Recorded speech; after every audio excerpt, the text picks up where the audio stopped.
તો મને ઓલા ટીવી વાળાએ પૂછ્યું કે આ તમે જ શરૂ કરેલું. મેં કીધું અમે શરૂ કરીને તેથી સત્તામાં બેઠેલા ખાનખાનાને મારેલું, વિપક્ષને નહીં. એ તો કાયર માણા હોય વિપક્ષની સભામાં આવીને, ભાઈ તમે મોટી તોપ પણ મરદના બેટા હોય, જાઓ વિધાનસભામાં ઉપાડો. ગોપાલભાઈએ શરૂઆત કરી હતી સત્તામાં બેઠેલા માણસને લલકારવાની. અમે એવા કાયર માણસ નહોતા, નમાલા નહોતા વિપક્ષ સામે જોડા ઉઠાડીએ. નમસ્કાર દર્શક મિત્રો, ગુજરાતીમાં એક કહેવત છે કે તળિયા વગરનો લોટો ગમે ત્યાં જાય. આવું અમે એટલે કહી રહ્યા છીએ કેમ કે જૂનાગઢમાં વિસાવદરના ધારાસભ્ય ગોપાલ ઇટાલિયા પર જૂતું ફેંકનાર વ્યક્તિ શબ્બીર મીરના 2 નિવેદનો સામે આવ્યા છે. પહેલા નિવેદનમાં તે એવું કહે છે કે પોલીસ દ્વારા મને દારૂ પીવડાવવામાં આવ્યો અને પછી એમણે આ જૂતું ફેંકાવવાનું કામ કરાવડાવવામાં આવ્યું છે. અને બીજા નિવેદનમાં શબ્બીર મીર એવું કહે છે કે આમ આદમી પાર્ટીના નેતા પિયુષ પરમારે મને ઉશ્કેરણી કરી હતી, ત્યાર પછી મેં આ કૃત્ય કર્યું છે. એક વસ્તુ ચોક્કસ છે કે રાજનીતિમાં સત્ય ક્યારેય બહાર નથી આવતું. આ વાક્ય એટલે પ્રાસંગિક છે કેમ કે જો આપણે શબ્બીર મીરના બંને વાક્યો 50% સાચા માની લઈએ તો એ શક્યતા નહીં નકારી શકાય કે આમ આદમી પાર્ટી પોતે જૂતું ફેંકાવી શકે છે, સાથે જ પોલીસ પણ આવા કૃત્ય કરાવી શકે છે.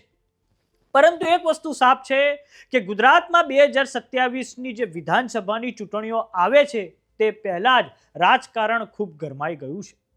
તો સૌ પ્રથમ સાંભળીએ ગોપાલ ઇટાલિયા પર જૂતું ફેંકનાર શબ્બીર મીરના આ 2 નિવેદનો.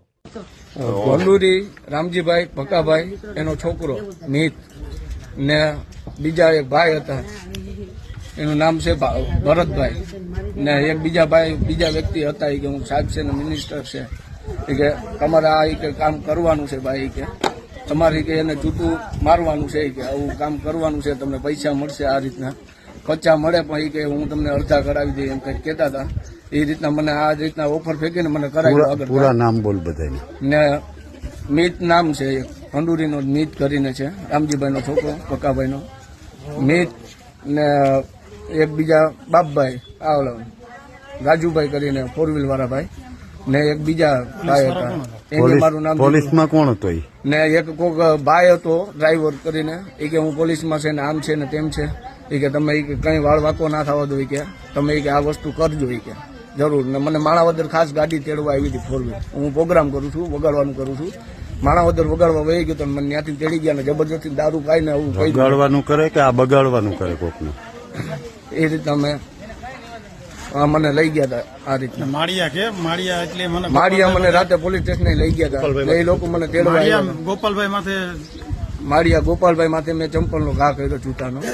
એ બધી મને કરાવનારા આ બધા નામ દીધા એ પોતે છે, મિતભાઈ કરીને. પીધો તો કેટલો તને પાયો તો કેટલો? મને ઓલું અડધું ચપલું દીધું હતું. મને કે આ પી જાવ કે, ને પછી કે હાલો તમે કે ધરાડ બેહાડી દીધો મને પીવડાવીને, ને આ રીતના મને કામ કરાવ્યું હોય. શબ્બીર પરમાર, મને કંઈ આમ આદમી પાર્ટીથી કોઈ બાબતનો કોઈ વિરોધ નહોતો મને, ને મને થોડુંક મેં મકાનની ને મેં બધીને જાહેરાત કરી દીધી કે મારું મકાન નથી, ઘરનું ભાડે રહું છું. કોઈએ મારું ધ્યાન ના દીધું. ત્યારબાદ કે મને આવી કહાની કરતા હતા, ત્યારબાદ મને થોડો ગુસ્સો આવી ગયો એટલે મેં ચંપલનો ઘા કરી લીધો છે. ત્યારબાદ હું ઘરે વહી ગયો. અડધી રાત મને રાખ્યો છે જેલમાં. ત્યારબાદ હું ઘરે વહી ગયો. ઘરેથી થોડોક અહીંયા સવારમાં ત્યાં ભંડુરીમાં હતો ગામમાં, મને થોડીક મારકૂટ કરી લીધી ગામના 3 વ્યક્તિએ. ત્યારબાદ હું અહીં ફરિયાદ નોંધાવવા આવ્યો તો કોઈએ ફરિયાદ મારી લીધી નહીં. સવારનો બેઠો છું, ફરિયાદ કોઈએ લખી નહીં મારી. ને આ મને કરાવનાર મારા પિયુષભાઈએ મને કહેવા પ્રમાણે મેં કીધું છે કે ગોપાલભાઈને તું ચંપલ માર, ગોપાલભાઈ થોડાક આગળ આવે, એ પ્રમાણે મને પિયુષભાઈએ કહેવડાવ્યું હતું એટલે મેં આ કર્યું. જૂનાગઢમાં પોતાના પર જૂતું ફેંકાવાની ઘટના બની તેને લઈને ધારાસભ્ય ગોપાલ ઇટાલિયાનું ખૂબ સૂચક નિવેદન સામે આવ્યું છે, જેમાં તેમણે કહ્યું છે કે અમે ભૂતકાળમાં જૂતું ફેંકતા હતા સત્તા પક્ષ પર, વિરોધ પક્ષમાં બેઠેલા પર જૂતું નહોતા ફેંકતા. આવો સાંભળીએ ગોપાલ ઇટાલિયાએ શું કહ્યું છે. હું તો લે મને એમ કે આવી ગયા, હે ભાઈ નો આવ્યા હોય શાંતિથી ઉભા રહ્યો, આવ્યા હોય તો આવવા દો. અમારી સભામાં તો કાયમનો ગોહો છે ભાઈ, કાયમનો ગોહો આ જ વાતનો છે. અમે તો હું ખાઈ ગયા છે કે અમને રોજ આવીને જોડા મારી દઉં. હમણાં મને ઓલા એવું પૂછ્યું કે આ શરૂઆત તમે જ કરેલી. મારી સભામાં જૂતા મારી જાય છે તો મને ઓલા ટીવી વાળાએ પૂછ્યું કે આ તમે જ શરૂ કરેલું. મેં કીધું અમે શરૂ કર્યું ને તેથી સત્તામાં બેઠેલા ખાનખાના મારેલું, વિપક્ષને નહીં. એ તો કાયર માણા હોય વિપક્ષની સભામાં આવીને, ભાઈ તમે મોટી તોપ પણ મરદના બેટા હોય, જાઓ વિધાનસભામાં ઉપાડો. ગોપાલભાઈએ શરૂઆત કરી હતી સત્તામાં બેઠેલા માણસને લલકારવાની. અમે એવા કાયર માણસ નહોતા, નમાલા નહોતા વિપક્ષ સામે જોડા ઉઠાડીએ. તમારામાં તાકાત હોય જાઓ ને, જાઓ ગાંધીનગર.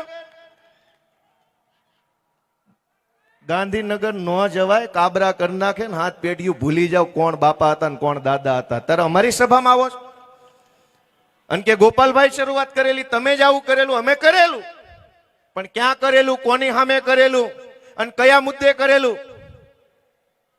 હવે મૂકો વાત ને ઘડીક ભાઈ, તમે ઘડીક શાંતિ રાખજો. આમાં પબ્લિક એ વાટે બેઠી છે કે ક્યાંય છે નહીં, બધા નજર આમાં આમ થાય છે. સમાચારોમાં અત્યારે બસ આટલું. જોતા રહો જમાવટ. જો તમે અમને યુટ્યુબ પર જોઈ રહ્યા તો સબસ્ક્રાઇબ કરો.